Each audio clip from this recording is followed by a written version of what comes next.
नमस्कार दोस्तों। आज का हमारा पहला क्लास है और पहला क्लास लैंग्वेज के ऊपर है और ग्रामर के ऊपर। और इस पहला लैंग्वेज क्लास में हम डिस्कस करने जा रहे हैं word order, types of sentences and tenses. These are the three basic things that you need to understand if you are studying in class 4, studying in between class 4 and class 7। अगर आप नहीं भी पढ़ते हो, अगर आप ऊंची कक्षा में हो तो भी ये इक्वली आपके लिए इम्पोर्टेंट है। तो वीडियो को पूरा देखना, अंत तक देखना, और आपको समझ में आ जाएगा ये क्या क्या चीज़ हम डिस्कस कर रहे हैं अभी। ठीक है, तो क्लासिफिकेशन ऑफ सेंटेंसेस ये हमारा पहला टॉपिक है। जैसे कि मैंने बताया, ये टाइप्स ऑफ सेंटेंसेस मैं पहले डिस्कस करने जा रहा हूँ, उसके बाद मैं डिस्कस करूँगा वर्ड ऑर्डर और टेंसेस। ठीक है, तो चलिए शुरू करते हैं। Classification of sentences. तो basically there are two types of classification based on the meaning of the sentences or the functions of the sentences and their physical structure. Okay, so basically English sentences can be classified into many categories as per our requirement, and ये requirement दो तरह के होता है। In one type we classify them according to their meaning and the meaning they convey and the functions they execute। और जो दूसरा type है, in type two we can classify them according to their physical structure, like how many clauses they have, how many clauses are attached in a single sentence, and what kind of connectives or conjunctions are used to connect these clauses into the single sentence. These are the things that we need to understand. Based on the type of clauses or number of clauses or number of type of conjunctions used in a sentence, there are three major sentence type. One is simple sentence, number two is complex sentence, and number three is compound sentence. We will discuss these things later when we will be studying about transformation of sentences and clauses and phrases. Then we can discuss this later. Okay, for now we are focusing on the type of classification based on the meaning and function of the sentences. There are mainly 5 types of sentences. As you can see, that the first one is assertive, or you can call it descriptive or declarative, or in some books they are mentioned as statements. And the number 2 is interrogative or question type. Number 3 is imperative and imperative type. Number 4 is optative, and number 5 is exclamatory. कुछ कुछ book में ये optative type नहीं है, इसको exclamatory के अंदर include किया गया है। तो आपके बुक में शायद आप 4 टाइप का सेंटेंस देख सकते हैं: assertive, interrogative, imperative and exclamatory. Optative नहीं बोला गया है, डरने की कोई ज़रूरत नहीं है, ये ऑप्टेटिव एक्सक्लेमेटरी के अंदर आ जाता है। ठीक है, असर्टिव क्या होता है? जब आप किसी चीज़ को डिस्क्राइब करते हो, सिंपली डिस्क्राइब करते हो, तो ये होता है डिक्लेरेटिव, डिस्क्रिप्टिव स्टेटमेंट और असर्टिव। जैसे कि Rohit is a good boy, he plays football every day, I will be a doctor in future. This are all assertive sentences. And number 2 type पे आता है इंटरोगेटिव सेंटेंस। ये क्या होता है? जब आप किसी से कोई चीज़ पूछते हो और क्वेश्चन करते हो, तो ये हो जाता है इंटरोगेटिव सेंटेंस। जैसे कि what is your name, where do you live, why are you late, are you going to the party or not? These things are described in the type called interrogative. Imperative sentences क्या है? जब आप किसी से कोई request करते हो, जब जब आप किसी को कोई ऑर्डर करते हो, या फिर आप किसी को सलाह देते हो, जैसे कि take the medicine regularly, follow the map carefully, do your homework regularly. ठीक है, और जब आप किसी से कोई रिक्वेस्ट करते हो, जैसे कि please help me, please pass me the salt, this kind of sentences are described in imperative classification. Okay, so this is the imperative class. And the fourth type of sentence is optative. जैसे कि जब आप कोई दुआ करते हो किसी के लिए, या फिर आप किसी को विश करते हो बर्थडे पे, तो वो हो जाता है ऑप्टेटिव टाइप। ठीक है, जैसे may you live long, may you live long, may you live a long life, wish you a very happy birthday, may God bless you. This are the sentence that are included in optative classification. ठीक है, और number 5 क्या होता है? ये होता है exclamatory. Exclamatory क्या होता है? ये आपके इमोशंस को बाहर निकलता है। ठीक है, जब आप किसी चीज़ को लेकर बहुत ही इमोशनली कुछ कहते हो या फिर कुछ लिखते हो, ये हो जाता है एक्सक्लेमेशन। एक्सक्लेमेशन के अंतर्गत जो सेंटेंस आप दिखते हैं, आपको दिख रहा है यहाँ पे, what a beautiful day it is, how amazing this place looks, wow you did an incredible job, ये सारे जो सेंटेंस है इसके अंत में हम एक्सक्लेमेशन मार्क देते हैं, ठीक है।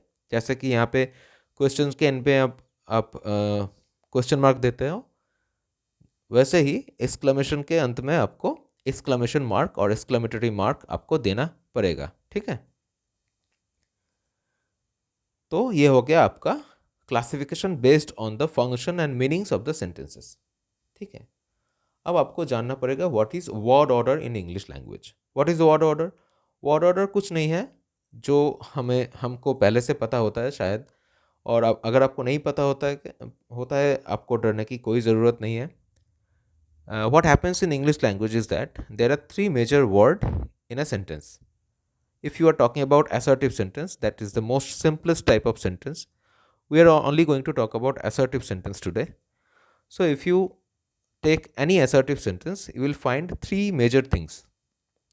If you look at this example, Robert plays chess. Okay, Robert plays chess. अब रॉबर्ट चेस खेलता है, ये बहुत ही सिंपल तरीका है समझने के लिए, ठीक है। आपको दूसरी कोई भी बुक में थोड़ा कॉम्प्लिकेटेड सेंटेंस मिल सकता है, लेकिन मैंने यही लिया है जो आपके समझ में आए, जो इजी रहे आपके लिए, वही मैंने चूज़ किया है। Robert is the subject of the sentence और it is also called an agent. Why is it called an agent? Because ये काम करता है, जो व्यक्ति एक सेंटेंस के अंदर कुछ कर रहा है उसे हम एजेंट और सब्जेक्ट कहते हैं। जैसे यहाँ पे रॉबर्ट खेल रहा है, ठीक है, तो रॉबर्ट जो भी कर रहा है इसको हम कहेंगे सब्जेक्ट और एजेंट। एजेंट किस किस हायर स्टडीज़ में आपको एजेंट मिलेगा, लोअर क्लासेस में आपको मिलेगा सब्जेक्ट, ठीक है। If you are studying in class 12 or you are doing something something higher studies in honors or language, then you can find the word agent, but up to class 12 you will find the subject only. Robert जो करता है, जो काम करता है, उसे हम action कहते हैं, ठीक है, वर्ब कहते हैं, इसे वर्ब कहा जाता है पार्ट्स ऑफ स्पीच में, और in other language it is called action.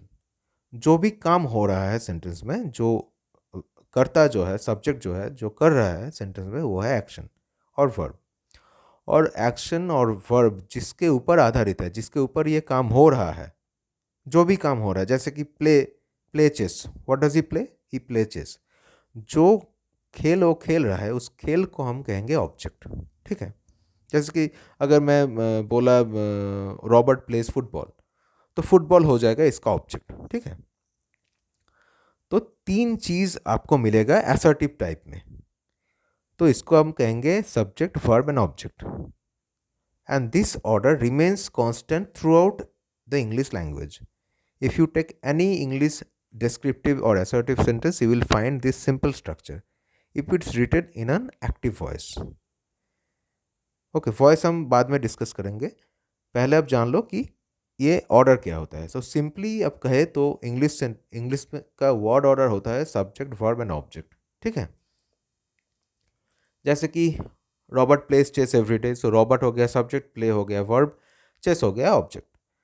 Open the window, जब आप किसी को कमांड देते हो, आदेश देते हो, तब भी आप सब्जेक्ट को कहते हो। ऐसा नहीं है कि आप सब्जेक्ट को नहीं कहते, आप कहते हो, लेकिन जो आपके सामने खड़ा है उसको बताने की ज़रूरत नहीं है कि अगर दरवाज़ा मैं खोलना चाह रहा हूँ तो आप किसे बोल रहे हैं, आप उसी को बोलेंगे ना जो आपके सामने खड़ा है। तो यू ओपन द विंडो, लेकिन इम्पेरेटिव में और आदेश, अनुरोध, उपदेश, ये इसमें हम सब्जेक्ट को नहीं कहते हैं, ये साइलेंट रहता है, ठीक है।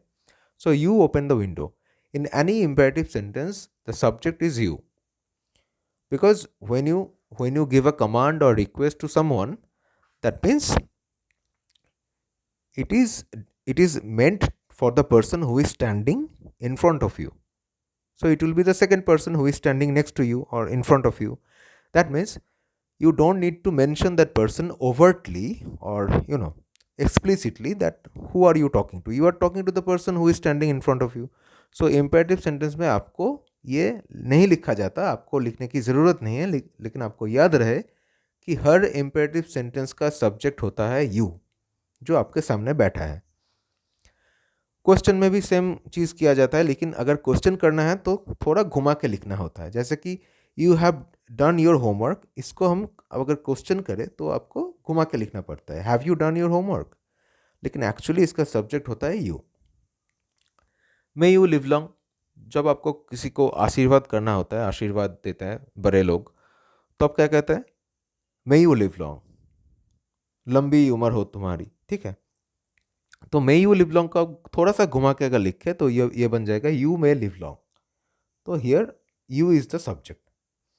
What an amazing bird it is, अब थोड़ा सा अगर घुमा के लिखो तो ये हो जाएगा it is an amazing bird, और it is a very very beautiful bird, ठीक है। तो इसमें सब्जेक्ट क्या हो गया? It, it is the subject, ठीक है sir. Okay, now if you look at the following sentence like where do you live, आप कहाँ रहते हो? आप किसको पूछ रहे हैं? आप आपके आगे वाले आदमी को पूछ रहे हैं आप कहाँ रहते हो। तो इसमें अगर थोड़ा सा आप घुमा के लिखो तो ये बन जाएगा you live where. So you live where, that means you is the subject. और अब अगर कहे तो please please take your seat, that means you please take your seat. आप अपने आगे वाले आदमी को ये बता रहे हैं, ठीक है।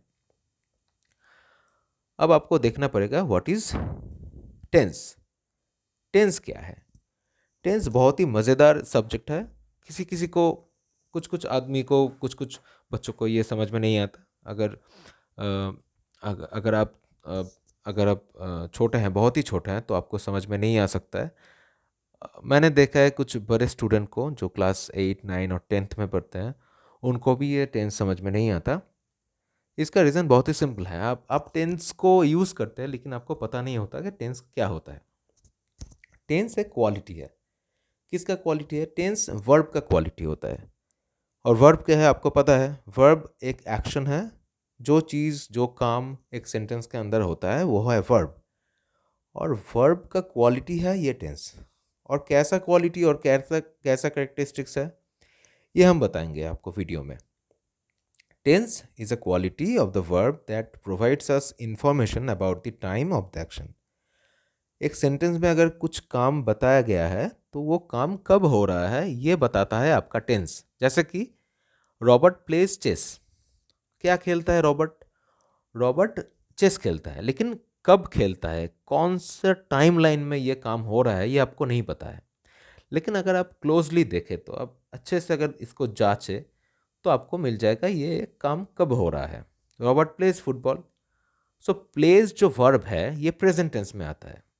रॉबर्ट खेलता है, कब खेलता है? अभी खेलता है, इस टाइम पे खेलता है, और अभी भी खेलता है, तो आप इसे कहेंगे प्लेज, ठीक है। अगर रॉबर्ट पहले खेलता तो आपको क्या कहना चाहिए? रॉबर्ट पहले खेलता था और पहले खेला है, अब नहीं खेल रहा, तो आपको कहेंगे, आप कहेंगे रॉबर्ट प्लेड चेस। अगर अगर रॉबर्ट खेलना चाह रहा है और आगे जाके खेलेगा, अभी तक नहीं खेला, तो आपको कहना पड़ेगा रॉबर्ट विल प्ले चेस, ठीक है। तो ये सारे चीज़ वर्ब के अंदर आता है। एक्शन कब होगा, किस टाइम पे होगा, ये वर्ब बताता है हमको, ठीक है। That's why verb is a very important part of the sentence if you want to know about the time of the action, ठीक है। और टेंस के अंदर दोनों चीज़ है, दो चीज़ है, दोनों चीज़ आपको सीखना पड़ेगा। दो चीज़ वो है टाइम एंड मोडलिटी। टाइम सबको पता है, क्या टाइम है? पास्ट है, प्रेजेंट है, फ्यूचर है। बहुत ही सिंपल, बहुत ही आसान। आसान मतलब में कहे तो पास्ट वो चीज़ है जो पहले बीत चुका है, प्रेजेंट वो है जो अभी है, और फ्यूचर वो है जो अभी तक आया नहीं है, आगे आएगा, बाद में आएगा। लेकिन मोडलिटी ये चीज़ सबको समझ में नहीं आता। यही है टेंस का सबसे मुश्किल हिस्सा। मोडलिटी बहुत तरह के होता है, लेकिन majorly there are two types of modality. One is progressive modality. Progressive modality is something that tells us that the action is going on. It is an ongoing action. It is a processing action. Okay. And perfective modality क्या है? Perfective modality में बताया जाता है कि action complete हो चुका है, एक्शन कंप्लीट हो गया है, ठीक है। और तीसरा जो टाइप है वो है mixed modality of perfective and progressive.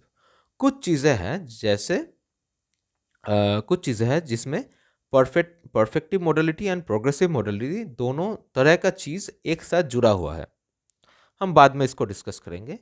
So basically there are three types of modality: progressive modality for the ongoing action, perfective modality for the completed actions, and mixed modality for perfective and modality at the same time. Now if we consider all these three things like time, modality or tense, we can have these 12 type of tenses, ठीक है। इसमें से कुछ कुछ चीज़ें आपको जानने की ज़रूरत नहीं है, वो हम बाद में बताएंगे आपको। टेंस के ऊपर अगर हम डिस्कस करें तो टेंस सेंटेंस को, असर्टिव सेंटेंस को इस 12 कैटेगरीज में डिवाइड करता है। जैसे कि अगर आप पास्ट टेंस के बारे में डिस्कस कर रहे हैं तो आपको पास्ट टेंस जानना है, लेकिन उसके साथ आपका जो मोडालिटी है, इस मोडालिटी के ऊपर आधारित और भी 4 चीज़ आपको जानना पड़ेगा। जैसे कि simple past is a past tense, but we do not talk about anything about modality of the action. We do not talk about the things like, for example, simple past sentence में ये कहा जाता है जैसे कि रोहित ने chess खेला। कब खेला, खेल रहा है, खेल रहा था, ये सब कुछ नहीं बताया जाता। सिर्फ आपको बताया जाता है कि उसने चेस खेला। सिंपल प्रेजेंट में क्या होता है? सिंपल प्रेजेंट में वही चीज़ बताया जाता है, लेकिन आपको मॉडलिटी के बारे में कोई इन्फॉर्मेशन नहीं मिलता। रोहित चेस खेलता है, हाँ खेलता है। अब खेल रहा है, नहीं, मुझे नहीं पता। खेलना कंप्लीट हो गया, नहीं, मुझे नहीं पता। सिर्फ आपको बताया जाता है कि वो खेलता है, ठीक है।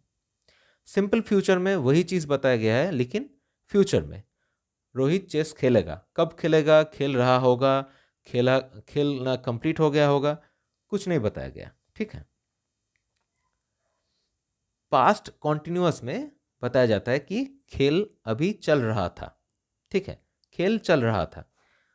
ही was playing chess, Rohit was playing chess. Simple past में बताया गया है Rohit played chess, nothing less nothing more. Past continuous में आपको बताया जाता है कि रोहित खेल रहा था, कंप्लीट नहीं हुआ लेकिन खेल रहा था। पास्ट परफेक्ट में आपको बताया जाता है कि रोहित का खेलना कंप्लीट हो चुका था। रोहित खेलना कंप्लीट किया। जैसे कि Rohit had played chess, Rohit had played chess, वो हो गया आपका पास्ट परफेक्ट। और जो मिक्स्ड क्वालिटी है, जैसे कि परफेक्टिव एंड प्रोग्रेसिव मिला जुला के जो टेंस बनता है, वो है पास्ट परफेक्ट कॉन्टिन्यूअस, ठीक है। इसका एग्जाम्पल है Rohit had been playing chess. इसका मतलब है रोहित का खेलना काफ़ी दूर तक हो चुका होगा, लेकिन उसका पूरा कंप्लीट नहीं हुआ। बहुत सारा टाइम उसने खेलना कंप्लीट भी हुआ, कुछ हद तक कंप्लीट हुआ, लेकिन पूरी तरह से कंप्लीट नहीं हुआ, ठीक है। और प्रेजेंट टेंस में क्या बताया जाता है?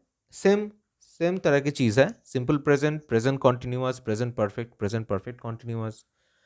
फ्यूचर में क्या है? Simple future, future continuous, future perfect and future perfect continuous. Now there are 2 things that you don't need to understand. One is future में जो लास्ट पार्ट है, फ्यूचर परफेक्ट कॉन्टिन्यूअस, ये चीज़ आपको जानने की ज़रूरत नहीं है, ठीक है।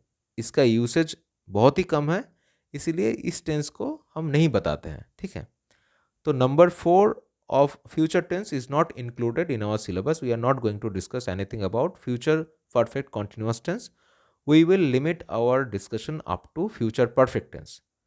So अगले क्लास में हम डिस्कस करेंगे पास्ट टेंस के बारे में, प्रेजेंट टेंस के बारे में, एंड फ्यूचर के पहला 3 चीज़ जो है, simple future, future continuous and future perfect, इन 3 चीज़ आपको देखने को मिलेगा हमारे वीडियो में। बने रहिए हमारे साथ। अब अगर आपको पसंद आया, अब अगर आपको समझ में आया, तो प्लीज़ एक लाइक, कमेंट और शेयर कर दीजिए, और हमारे चैनल का परमानेंट मेंबर बन जाइए। बने रहिए हमारे साथ। हम मिलेंगे अगले क्लास में। बाय।